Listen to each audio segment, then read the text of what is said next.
A very good morning, all of you, my dear students.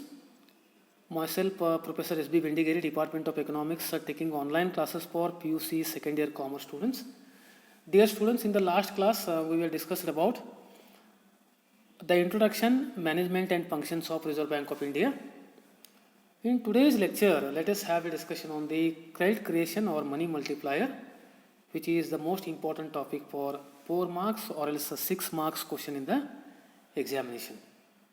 Before going to that credit creation part, let us understand the basics of credit creation, how money is created in the economy, how money is multiplied in the economy. To understand that particular aspect, we have to have a look on these basics. That is balance sheet. Balance sheet is very much important aspect in all types of activities in an economy. Every activity has to maintain and prepare its own balance sheet. You know why? Balance sheet explains the record of assets and liabilities of a particular process. It gives the information.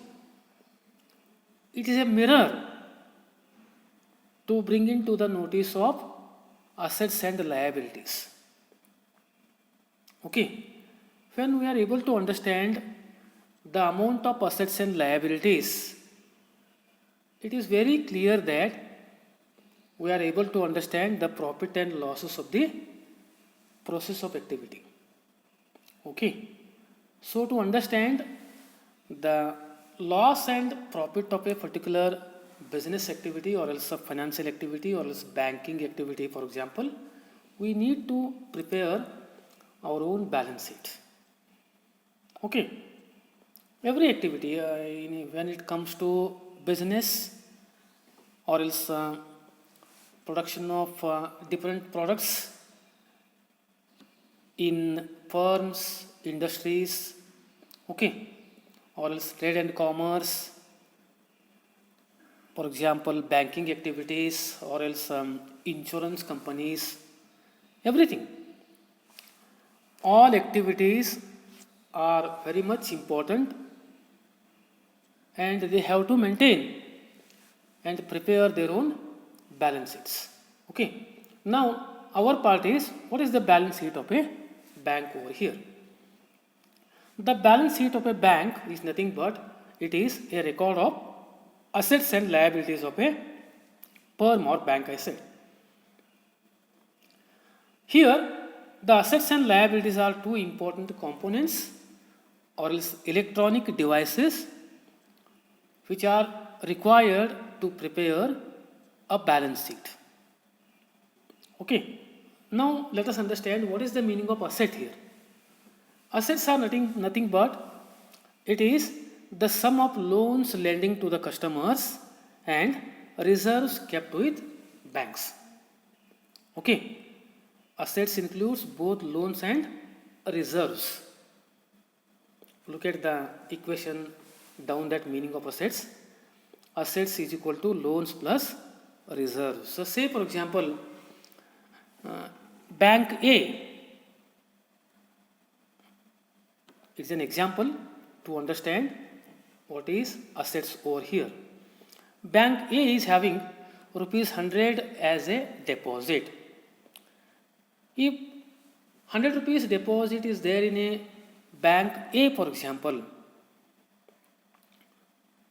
bank is having the capacity, 80% of capacity of lending out of that 100 rupees. It means what? Bank A can lend 80 rupees as a loan to the customers and remaining 20 rupees as reserves. It should kept with its, for example, for its day-to-day withdrawals or else other transactions. Okay. So it means what? All banks must, for example, hold at least 10 to 20% of their own deposits as reserves for their day-to-day withdrawals. We don't know when customers are coming to banks to withdraw their own deposits, they may come whenever, wherever required. Okay. Whenever money is required, immediately they are coming to bank and withdrawing their own deposits. For that matter, each bank must hold at least 10 to 20% of their deposits as reserves. So these reserves plus loans are called as assets. Okay. Now coming to the meaning of liabilities. Liability is nothing but the deposits which people keep with banks is called, for example, liability. Okay. Liability is equal to deposit. The total amount of money which is deposited in the banks and financial institutions. What amount of money is deposited by customers like you and me in the banks, that is called as liabilities. So these are the basic things which we have to understand before going to that particular important topic, that is credit creation, how money is multiplying in the economy. Okay. Now look at the process of credit creation. To understand, I have prepared 5 columns over here. I have prepared table of 5 columns. First column explains the rounds of the credit creation. Second column is name of the bank. Third column is liability. I hope you understood the meaning of liability. And fourth column is reserves. Fifth and last column is loans made by the banks. Okay. This is the picture over here. Try to understand very systematically how banks are creating credit to the customers like you and me. Okay. Look at the first round, for example. In the first round, bank A is having how much? Rupees 100 as deposit. Customers like you and me are deposited 100 rupees in bank A. That is the liability of bank A. Liability means what I said in the beginning, that is the deposit. When the customers are depositing their own money in the banks, that is known as a liability of a bank, for example. In the beginning, bank A is having how much? 100 rupees liability. Look at the column number 4 there. Out of rupees 100 of bank A, as I said in the beginning, each bank must hold at least 10 to 20% of their deposits as reserves. Here, bank A is having 20% of reserves. Okay. Out of 100 rupees, bank is holding 20% as reserves. How much is remains? 80%. It means bank is having 20% of reserves and 80% of capacity of lending. Bank can lend rupees 80 as loans to other customers. I hope you understood. This is the process of credit creation of bank A. Bank A is having rupees 100 as liability.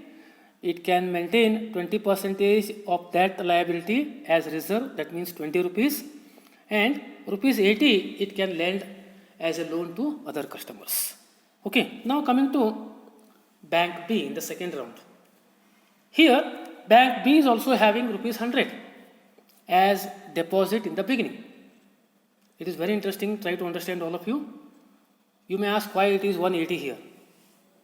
In the beginning, bank B is also having rupees 100 as liability. Here, bank A's loan, which is made by bank A, that is 80 rupees. Whatever amount of money of bank A, which is made as loan, that may be deposited in the same bank or else in other bank. If the customers, those who have taken 80 rupees loans from bank A, they may deposit that amount either in the same bank or else with other bank, for example. Take for example that customer is depositing that 80 rupees loan in bank B. What is the liability of bank B over here? The initial liability of bank B is 100 plus that 80 rupees which is deposited by the customers that is added in the liability of bank B over here. Okay, so the total liability of bank B is here 180.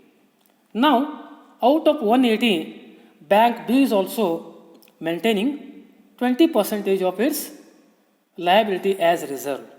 20% of 180 rupees is rupees 36. I hope you understood. 20% of 180 is how much? That is rupees 36.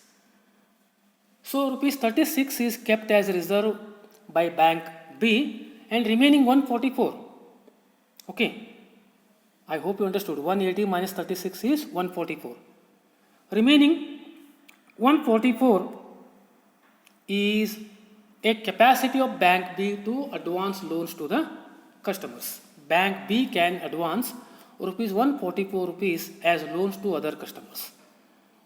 Again, now coming to bank C here. Bank C is also having initial liability of rupees 100. And whatever amount of loan is given by bank B to other customers, those other customers may deposit that loans with the same bank or else in other bank. Suppose, for example, customers are depositing the amount of rupees 144 in bank C. Bank C's liability is how much? 244. Why it is 244? Rupees 100 is its initial liability plus 144 rupees kept by other customers with banks. Okay, this is 244. Okay, here bank C is now having 244 rupees liability, means deposit. Total deposit of bank C is 244. Out of 244, bank C is also maintaining 20% of its total liability, that is 20% of 244 is rupees 49. Okay, look at the table. Third round of the credit creation of the bank. Okay, 20% of 244 rupees liabilities of bank C is 49. Here 244 minus 49 is 195. So 195 rupees is the capacity of bank C to advance loans to the customers. Okay, bank C can advance rupees 195 as loans to other customers, and it should maintain rupees 49 as reserves for its day-to-day transactions or else withdrawals, what I said in the beginning, for regular customers, those who are coming for their withdrawals. Okay, I hope you understood over here. Like this, bank D is also preparing its own process of credit creation. Rupees 295 is the liability of bank D here. Why it is 295? 100 rupees is the initial deposit of bank and plus 195 rupees which is deposited by other customers with bank D, for example. It is total is 295 over here. 20% of 295 is 59. Okay, I hope you understood. 20% of 50, for example, 295 is 59 rupees. So 295 minus 59 is 236. Okay, I hope you understood. Like this, bank E, F, G, number of banks, n number of banks are having their own process of credit creation in the economy. It is called as money multiplier. See how, what is the meaning of money multiplier over here? In the beginning, bank A was having only 100 rupees as liability, means deposit. Look at the deposit of bank B, it is 180. Look at the deposit of bank C, it is 244. Bank D, 295. Bank E, 336. Bank F, 369. Bank G, 395. See how money is multiplying here. Earlier it was only 100 rupees. Now it is 395 with bank G. So this process is continuing in the economy, for example. But at the end of the day, what happened? liability is always equal to its reserves and loans made by banks to other customers. Look at the last figure. The total liability is 500. Out of 500, the total reserves are 100 and total amount of money made as a loan is 400. 400 plus 100 is equal to 500 liability. Okay. Look at the balance sheet of a bank. Here there are two columns. First one is assets and second one is liabilities. Here it gives the clear picture of that particular banking process of credit creation. Okay. Assets means what I said, it includes both reserves and loans. Here loans are how much? Loans are 400. Bank has advanced rupees 400 as loans and it is kept rupees 100 as reserves, which is equal to its, for example, liabilities. Okay, 400 plus 100 is equal to total is 500. Look at the second column, liability. Liability is nothing but what I said, it is a deposit. The total deposit of the bank. Okay. So total deposit in the sense it includes both reserves and loans. Reserves are 100 plus loans are, for example, 400. So the total liability of a particular bank is 500, for example. So this is all about the balance sheet of a bank, or else the credit creation or money multiplier of banking process in the economy, for example. I hope all of you understood. With this, we shall stop today's discussion. The remaining part we will explain in the next class. Okay.